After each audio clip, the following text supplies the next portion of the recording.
We'll wrap things up here with some card talk. And as I mentioned, a guy like Kyle Tucker on the Astros, who is one of the few bright spots on that team, has been a top prospect, a guy I feel like that's been talked about for a long time and is finally starting to show signs that he is a top-tier player in Major League Baseball.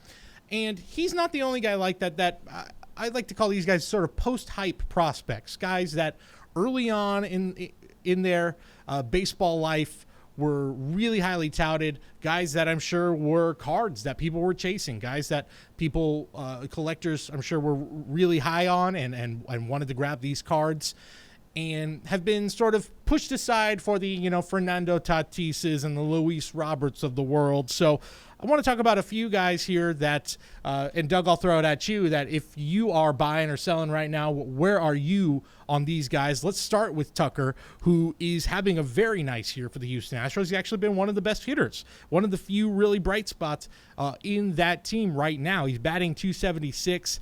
He's got a 908 OPS, 8 home runs, 37 RBIs. He's only 23 years old. I was looking at some of his cards. A lot of his autos are floating around. I think I saw some that were like in the 50 to 70 range. So like nothing really, really crazy for him.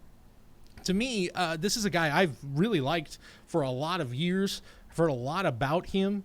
So I think, to me, this is a guy that if you're looking for someone who is past that hype phase, I think Kyle Tucker could be a guy that really could flourish. Yeah, his cards are starting to pick up a little bit. He was in 2015 Bowman Chrome draft.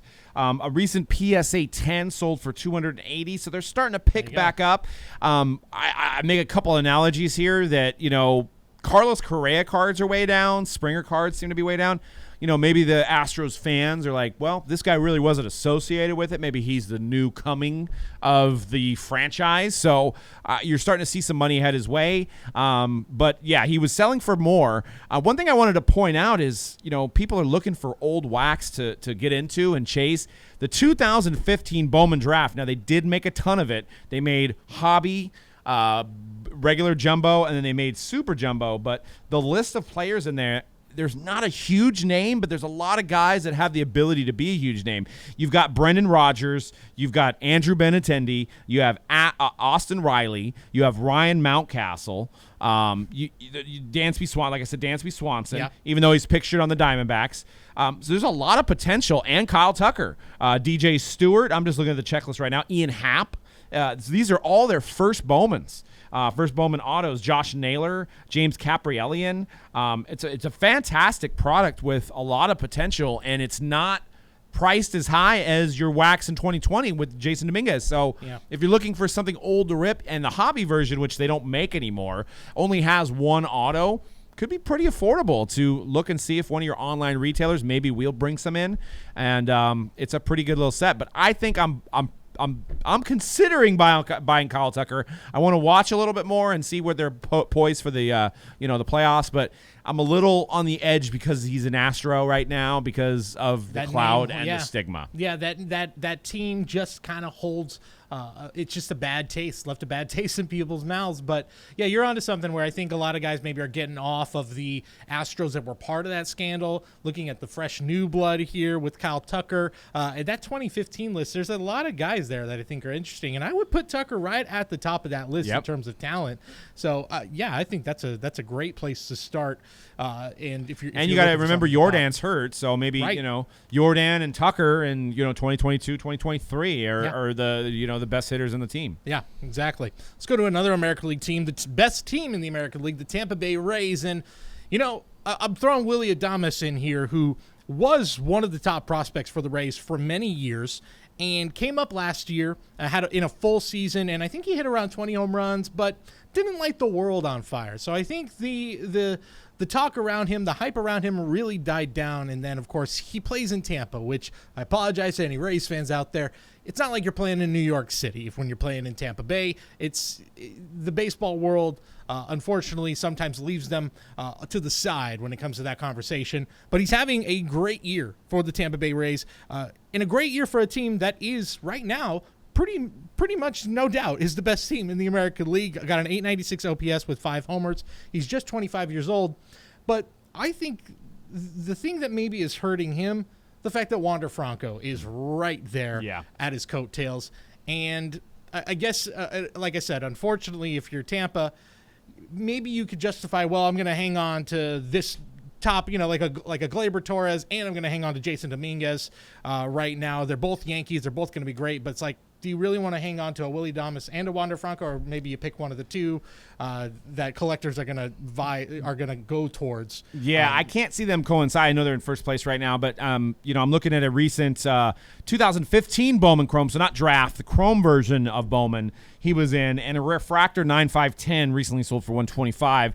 I think I'm selling at that price personally if I own one, because you're right about the Wander Franco. He probably will get moved at some point. I think when Wander's ready, I think hopefully the Rays are probably hoping that Willy Adames is still playing at a high level and they might be able to trade him for somebody else. That might be something that does move the needle. Like if he does, like say Gleyber Torres doesn't pan out and he goes and plays shortstop for the Yankees, that could obviously, have some new blood invested in him. But, you could also go to like the Diamondbacks or a team like the Pirates where, it'll probably hurt his value going to a team like that. But like I said, I think Wander Franco is a couple years away. He's still relatively young. We'll see how this season plays out with Adames. But I would be watching his market every day if you own a couple of his cards. Yeah, exactly. I think the fact that Franco's right there and they play the same position. Yeah, that's what's absolutely really going to hurt him. And frankly, usually Rays cards do not sell. Exactly. We watched Longoria become, one of the most fabled prospects in 2007 to his prospect cards not really selling. I'm not saying he's Hall of Famer, but, it seems like none of their cards ever really sell except for Wander Franco. So that kind of gives you some proof in the pudding there that maybe Adames' time is now to sell.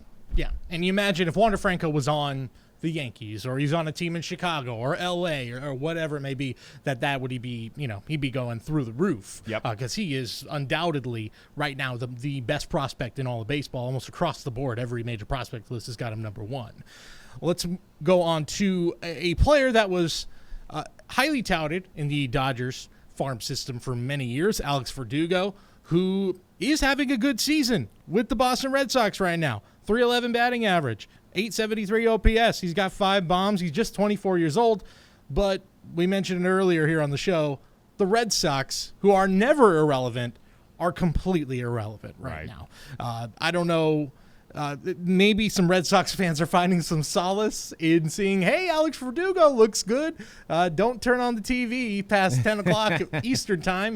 Good thing those Dodger games are on as late as they are, because I don't think Boston fans could, They're already going to bed. Stomach it. Yeah. There are days where, the other day where I think Mookie Betts hit a game-tying home run. He's having an MVP-type year. Thank God those are on 10 o'clock Eastern time in Boston. I just don't know when the Red Sox are going to be good again. I think that's really the main thing holding Alex Verdugo back, because usually it'd be like top prospect doing well in Boston. That's a slam dunk to me for a guy who I would want to hang on to that card and save it for many years.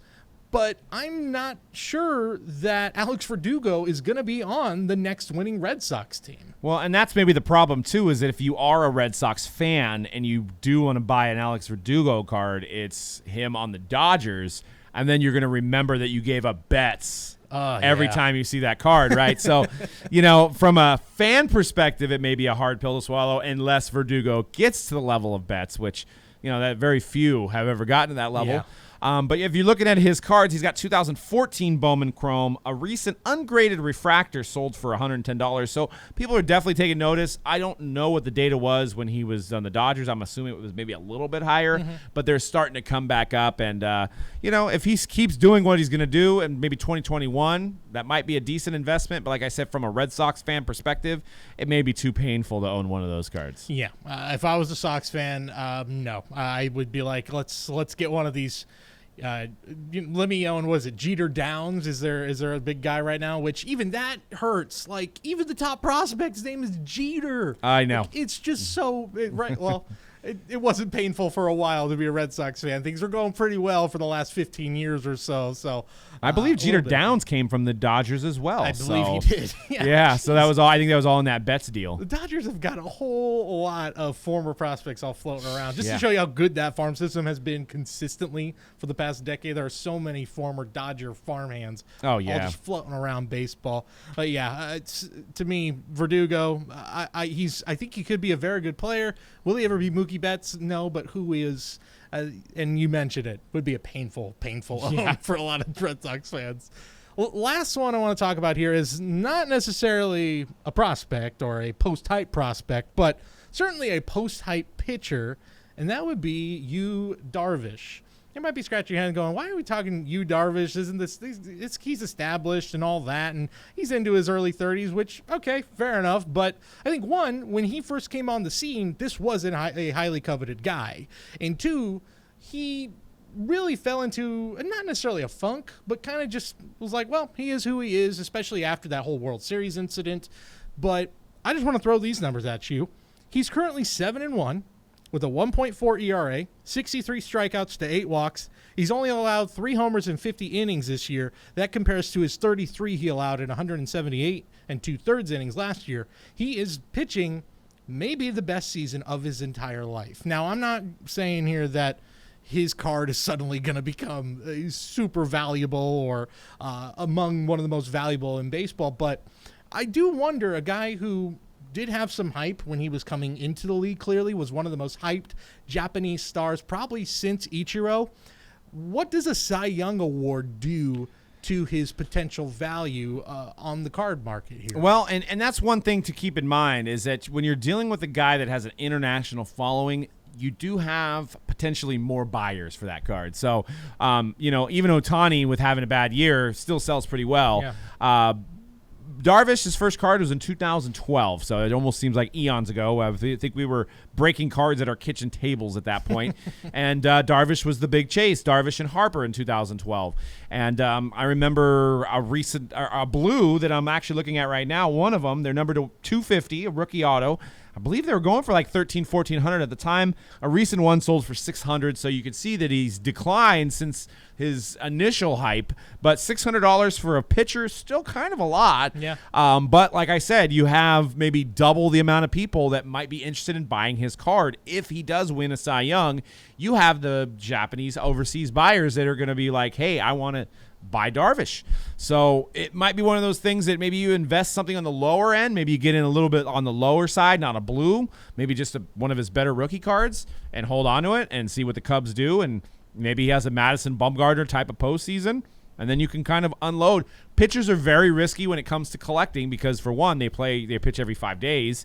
And for two, if you're just, not blowing people away and having 15 strikeouts, it doesn't seem to really get noticed in the card market. So, but things that do get noticed is no hitters and postseason. So if he's in the postseason and performing, he'll definitely get some notice, and it may be a situation where you could flip. Yeah, that's going to be, I think, the big key is that even if he ends up having a Cy Young Award winning season here, that's going to happen after the postseason where we find out he wins the Cy Young Award. And if he has a postseason similar to what happened in 2017, then that Cy Young season will be all for naught, basically. Absolutely. It's people are going to remember the last thing you did. What have you done for me lately? But a Cy Young Award season plus a good postseason performance with the Cubs, again, in Chicago too, where you're in Chicago where it's a big city. The lights are a lot brighter. You mentioned the international appeal of Yu Darvish. Yeah, I think there's a potential here for a lot of growth for, especially so late into the career of Yu Darvish, where just from a him on the field perspective, there's not a ton of wear and tear on that arm. He's had some injuries here and there, but nothing major over the last few years. So, and obviously he gets a later start in his career in the major leagues. So there could be a few more years of really good baseball left in that arm for Yu Darvish. So it might be an interesting one to watch. Well, and we're going to end this show completely off topic. This is you guys and myself getting to know Cody here. All right. I've got some random questions. I haven't even looked through these. I don't know what the question is going to be, but Cody's going to be put in the hot seat here to answer whatever question I pull out of this. I'm ready. And here we go. Is cereal soup? Why or why not? Cereal soup? No, it's cereal. What? What kind of question? I mean, that was pretty dumb. That assumes milk is a broth. Well, it is, to be fair, it is called What the Heck. I think I did get a what the heck response from you. Yeah, that was. But yeah, cereal's not soup. No, that's no way. As it's like I said, it's got to be sort of a broth base, which milk is not. I don't know, unless you're getting like real heavy cream milk or something with your cereal, maybe you could justify it. But no, cereal is cereal. Maybe if you let it sit long enough, but then then it's a soggy cereal, yeah, right? I'm a man who believes that cereal is cereal. A hot dog is not a sandwich; it's a hot dog. Okay, let's get that straight. What's your favorite cereal, by the way? Oh, I would go. See, I'm boring. I'll probably say something like, God, I like a Honey Bunches of Oats. Okay, I'll go with that. I used to like Wheaties as a kid, like not even Frosted Flakes. I wow. just liked Wheaties. Yeah, very boring cereal choices. Although I'm a big sucker for Cocoa Puffs, for sure. Mine's Cinnamon Toast Crunch, which I know is not healthy. What? I didn't even think of that. Cinnamon Toast is definitely up there. That's on the Mount Rushmore for sure. And then probably in my older age, I don't eat much cereal anymore, but if I did, I'd probably go with like a Cracklin' Oat brand. That make me feel a little bit healthier, or maybe a Raisin Bran type thing. Yeah, I mess around with the Raisin Bran, absolutely. Yep. And I avoid putting the sugar on it like I did when I was a kid. Oh, but, yeah. That was the thing. I would go Wheaties with two big scoops of sugar. It's like, why not just have Frosted Flakes at that point? But well, if you guys want to comment, is cereal soup? Why or why not? Comment in the comment section.